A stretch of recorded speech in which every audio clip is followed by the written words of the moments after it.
kami kondisikan 3 orang, yaitu sebelah kiri ada Renat Fitri, kemudian ada Dedi Nadi, dan juga Muhammad Nurfarid Suhaib.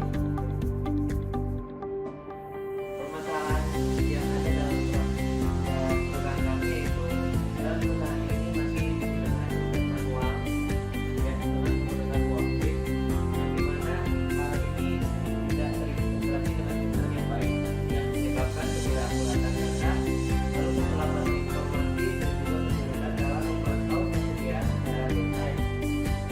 Jadi integrasi teknologi barcode dengan ERP ini bertujuan untuk mengotomatisasi proses pencatatan stok yang akan mengurangi waktu dan tenaga yang diperlukan dengan data persediaan yang lebih akurat dan terupdate. Nah, jadi perusahaan kami masih menggunakan worksheet seperti pada gambar. Jadi tujuannya untuk menggunakan barcode ini perusahaan kami bisa memiliki prediksi kebutuhan yang lebih baik, mengurangi risiko overstock atau overstock, dan juga proses bisnis menjadi lebih efisien. Lanjut, di sini ada use case diagram di mana pengguna utama atau orang itu ada staf gudang, manajer persediaan, dan staff sales, manufaktur, purchasing, dan juga accounting. Dan juga di sini ada user requirement-nya di mana pengguna ini dapat memantau persediaan lebih secara real time. Juga pengguna ini proses pencatatan stoknya yang cepat dan akurat, menghasilkan laporan stok secara otomatis tanpa harus mengikuti manual, dan juga sistem yang sudah digunakan untuk para aktor. Baik. Berikutnya ada bisnis prosesnya. Di sini tertera sebelum, dan saya juga menonton juga yang setelahnya, setelah dilakukan integrasi barcode reader dan modul kedua dalam sistem ERP. Buat yang sebelum diterapkan integrasi ini, perusahaan masih menggunakan sheet yang mana permintaan aktor ke aktor itu masih menggunakan lembar kerja. Sedangkan untuk setelah adanya integrasi barcode, otomatis data yang dimasukkan tiap-tiap modul juga terupdate gitu. Selanjutnya ini program data. Di sini kami memakai data yang pertama itu ada supplier, yang kedua itu ada bukti, inventory, user, transaksi, sama laporan. Untuk IAD-nya sendiri, seperti ini ada supplier, bukti, inventory, user, transaksi, dan laporan. Nah, konfigurasinya hasilnya IoT itu kita memakai perangkat barcode reader system yang untuk membaca dan menggunakan barcode reader. Juga kita memakai integrasi IoT box dengan virtual IoT box Windows gitu juga untuk memudahkan proses print barcode itu dengan menyambungkan komputer ke perangkat printer. Oke, selanjutnya ada demonstrasi untuk ERP modul kami. Jadi dapat dilihat di sini sudah ada bisa dihasilkan barcode untuk di sistem inventory-nya sendiri, dan di paling atas itu ada daftar-daftar produk yang sudah didaftarkan di inventories. Jadi nanti di tiap produknya akan ada barcode yang bisa di-scan oleh pelanggan atau oleh staf gudang.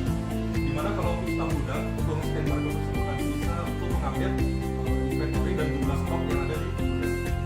Sedangkan kalau untuk pelanggan bisa nanti nge-scan barcode itu untuk pemesanan dan untuk pembelian produk tersebut. Di sini ada sistemnya di mana setelah di-scan barcode tersebut akan divalidasi oleh pengguna tersebut untuk memastikan bahwa jumlah yang dipesan atau jumlah yang masuk ke gudang sesuai dengan yang dinyatakan.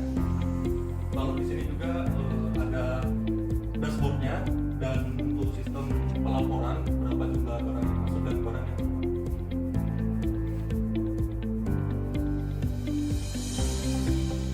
Nah, ini untuk modul accounting di ERP modul kami, dan dilihat di yang kiri itu ada data-data invoice yang masuk dari pelanggan.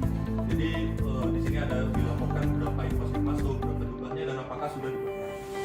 Dan untuk yang di kanan juga ada invoice, tapi ini lebih lengkap dengan data juga apa produk-produk yang dibeli. Selanjutnya ke modul purchasing. Di sini ada dilaporkan purchase order yang dikirim ke vendor dengan jumlah-jumlah dan produk yang dispesifikasikan.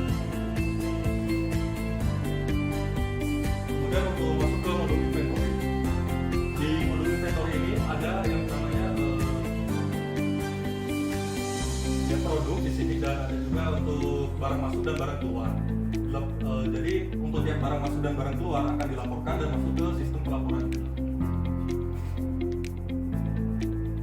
Dan ada juga untuk modul manufaktur. Jadi untuk ERP Odoo kami, modul manufakturing akan mengirim manufacturing order dan memesan berapa barang yang dibutuhkan ke divisi purchasing untuk kemudian dimanufaktur, dibuat dan dikirim ke pelanggan. Nah, ini juga ada modul KMB yang mencatat mencatat apa saja staf dan departemen. Dan di sini ada juga untuk website-nya.